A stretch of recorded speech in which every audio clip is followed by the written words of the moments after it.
que j'ai perdu ma femme et ma petite fille dans un accident. Un type qui avait bu les a renversé. Et la maison dans laquelle on vivait, c'était à ses parents, elle.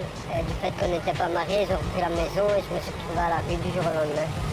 Des parcours de vie brisés, un mauvais départ ou la faute à pas de chance, les personnes plongées dans la rue se ressemblent tout un peu. Ce constat, nous l'avions déjà fait il y a 1 an, comme celui de notre indifférence. Depuis, les choses se sont-elles améliorées? De nouveaux dispositifs ont-ils été lancés? C'est ce que nous avons voulu savoir, c'est ce que nous allons découvrir.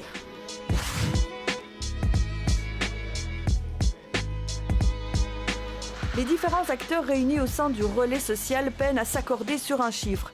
Du côté du CPAS, on parle de quelques centaines de SDF à Charleroi. Du côté des associations, on estime qu'ils sont 1200. Une situation qui ne risque pas de s'améliorer. Pour preuve, le nombre de candidats au revenu d'intégration, il est passé de 5600 à 7000 en 1 an. Sur les personnes qui sont dans la plus extrême précarité, celles qui vivent en rue, on ne voit pas d'augmentation aussi importante et heureusement, devrais-je le dire. Néanmoins, il y a quand même toute une série de personnes qui ont toujours cette difficulté à franchir la porte du CPAS ou à demander une aide. On a près de 900 personnes différentes par an. Ce qui veut dire que par jour, on peut attendre les 70 personnes par jour. Bon, vous voyez, le local n'est pas extensible. Et donc oui, c'est alarmant parce qu'on a toutes sortes de problématiques. On a même eu maintenant des travailleurs pauvres, par exemple, qui à certains moments travaillent en journée et donc viennent quand le week-end, par exemple, et puis n'ont pas de solution de logement. Où sont ces personnes sans domicile fixe? Où les trouver en ville? Nous avons suivi Denis Huvier, travailleur de rue depuis 25 ans. Il connaît tous les coins et recoins de la métropole par cœur. Depuis peu, il ne trouve plus ces SDF. Ils sont dans une ville, en étant sur les proximités d'une ville, on les chasse à l'intérieur, ils ne vont pas aller loin, ils vont aller à côté. Et donc les gens essayent d'aller là où ils auront moins de contrôle, où ils seront moins emmerdés, où on ne viendra pas faire un balayage de la précarité de la rue. Et à côté de ça, donc, on recrée une autre forme de gens qui sont sur la rue, c'est tous ceux qui ne sont pas prêts à rentrer dans ces structures. La structure, c'est le relais social, au sein duquel travaillent main dans la main le CPS et les associations. Entre autres services, il y a les 4 abris de nuit, dont le supplétif ouvert uniquement en cas de grand froid. Il y a les éducateurs de rue du CPS et de Solidarité Nouvelle. Enfin, il y a les services d'accueil de jour et de soirée, dont le Rebond. Après une nuit en abri ou en rue, les sans domicile fixe trouvent au Rebond une tasse de café, une douche, de quoi laver leur linge ou juste un endroit pour se poser. Au départ, oui, on pouvait faire un accueil de jour. Aujourd'hui, c'est vraiment un accompagnement en journée. Et l'accompagnement en journée, ça veut dire comprendre d'où ils viennent, essayer de trouver avec eux par où on va commencer et puis faire des accompagnements qui peuvent durer très longtemps.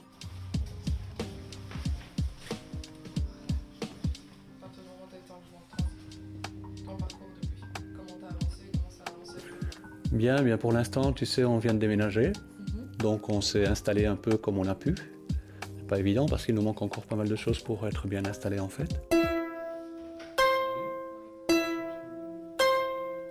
Bertrand et sa famille viennent du Venezuela. Sa femme et ses 3 fils ont atterri au Rebond. Ils ont été pris en charge grâce au mécanisme du relais social.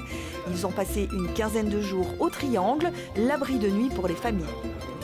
Ma famille est restée sur place, ici à Charleroi, durant 2-3 jours, en allant dormir au Triangle, donc qui est cet abri de nuit, on va dire.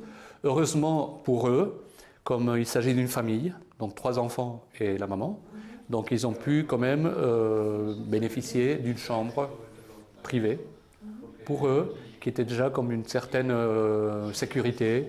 Mais en fait, le cas est que si le Rebond n'avait pas offert un soutien, surtout du point de vue du logement, de la maison, je ne sais pas vraiment comment on serait tiré d'affaire. Aujourd'hui, Bertrand et les siens vivent dans un logement social de la Sambrienne. Le Rebond et son ASBL fêtière, comme chez nous, continuent à les suivre dans les méandres administratifs parfois complexes de notre pays. Alors là, c'est la voie passive.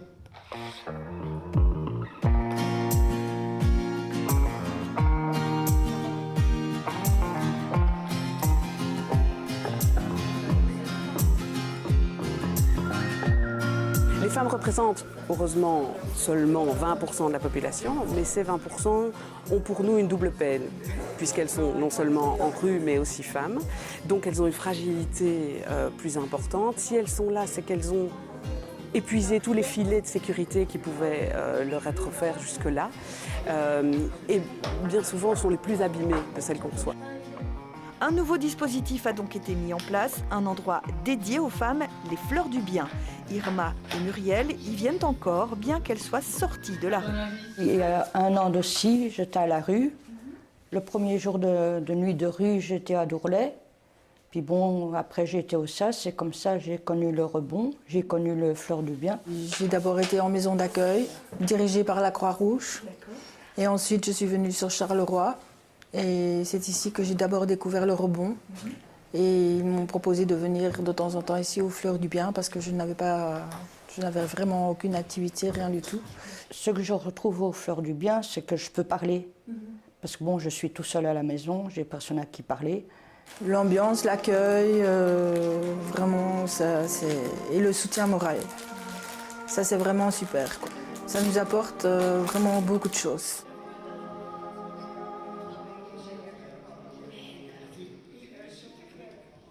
C'est également une femme qui nous interpelle à l'entrée des Restos du Cœur. Christiane, elle a été expulsée de son logement voilà 3 mois. J'en ai tellement pleuré que même les gens ils m'ont vu pleurer comme je suis. Ça fait très mal. Ça fait peur aussi? Oui, peur parce que quand on est dans la rue, avec tout ce qui se passe, les viols, toutes sortes, on va dire comme ça. Sinon, ça fait très mal. Mais on a toujours peur. Les hommes, comme on dit, ils savent vivre dans la rue, mais les femmes, c'est plus dur. Comment vous faites, vous? Ben, écoutez, moi, je fais mes propres moyens, comme on dit. Que je sois au Durlet, que je sois chez ma sœur, ben, je suis sauvée des deux. Et je les remercie beaucoup aussi. Tous les matins, ben, en fait, c'est un exemple. On rentre pas, mais on s'inscrit pour le lendemain. Parce que c'est toujours comme ça, parce qu'au moins, on perd pas sa place, en fait. Le Resto du Cœur, ouvert de 8h30 à 11h en période hivernale, est aussi un petit havre de repos pour les SDF. Mais l'homme ou la femme de la rue est toujours en mouvement. Il n'y a pas de jeune âge, je n'ai pas honte. Mais voilà, je suis un homme de la rue qui a perdu son logement. Et je vis au jour le jour grâce au CPS. À la rue, il y a l'accueil du matin, comme vous voyez, le petit déjeuner, jusqu'à 11h. À 11h, on sort et on attend pour le repas de midi. À 13h, il y a des activités qui se passent en dessous de Carole-Rue, de 13h à 3h30. Et à 3h30, il y a l'accueil de soirée, qui est jusqu'à 20h.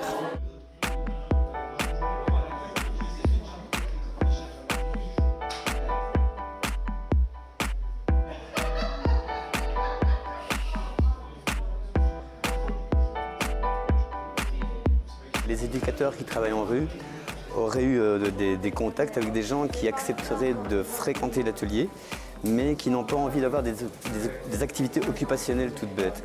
Le simple fait d'être acculé à une technique comme ça, de s'en sortir, peut faire que vous retrouviez un goût à la création.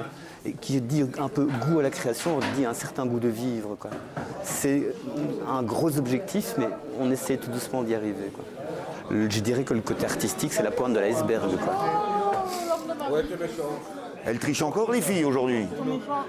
Changement d'ambiance à l'accueil de soirée, une structure ouverte par le CPS uniquement de novembre à mars. Un nouveau dispositif qui fait le lien avec le retour en abri de nuit ou à la rue. Certains viennent uniquement se poser.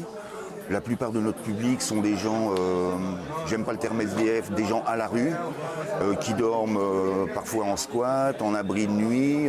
Certains ont un logement, mais pour vaincre la solitude ou un cadre de mal logement, viennent ici pour trouver un petit peu de convivialité, voire trouver du lien social, retrouver des amis ou des choses comme ça.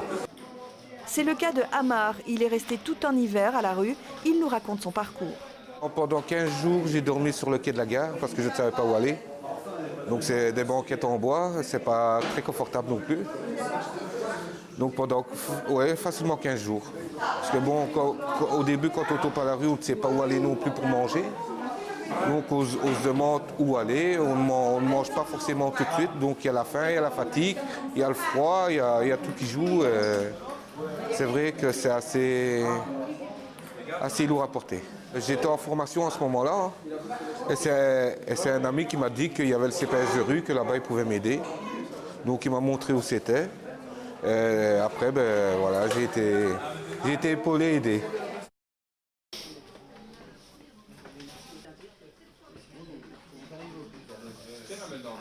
Reste le problème des jeunes au rebond et pour la première fois l'an dernier, les moins de 25 ans se sont invités malgré eux dans la rue.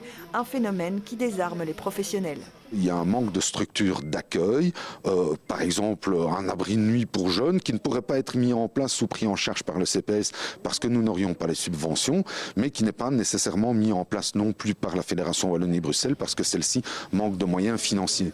Selon une enquête menée au rebond, 90% des jeunes SDF possèdent un smartphone. L'aide aux sans-abri est donc passée à l'heure 2.0. Une application est née, Homeless to Go. Donc imaginons que je suis sans-abri, j'arrive sur Charleroi, je ne sais pas vraiment où aller. Je désire d'abord chercher un endroit pour dormir. J'ai un petit logo qui m'indique où dormir. Voilà tous les endroits où je peux dormir sur Charleroi. Donc l'application me permet de les appeler directement, de leur envoyer un mail. Ou alors, le plus important, c'est la géolocalisation. Donc je clique dessus et automatiquement, il va me créer un itinéraire pour me rendre de la position où je me trouve vers l'abri de nuit dans ce cas-ci.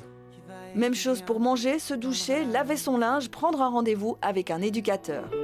Je vis sous un pont, probable que j'aime pas les maisons. Vie, je l'ai quittée, c'était il y a longtemps, peut-être un été. D'une initiative à l'autre, on le voit, les institutions et les associations ont fait bouger les lignes.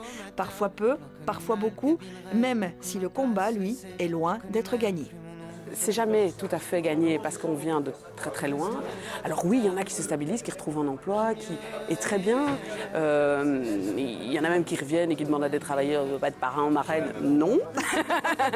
Mais voilà, ils ont vraiment trouvé leur chemin. Et comme tout le monde, ils peuvent avoir des crises, comme tout le monde, ils peuvent avoir des difficultés qui vont se représenter. Alors ils vont peut-être avoir plus de mal que nous à les surmonter, mais on essaye de toujours être là alors à ce moment-là pour eux. C'est un vieux combat de 25 ans de se dire les choses ont changé au niveau institutionnel. Donc je suis toujours sur mes petits souliers, ouais.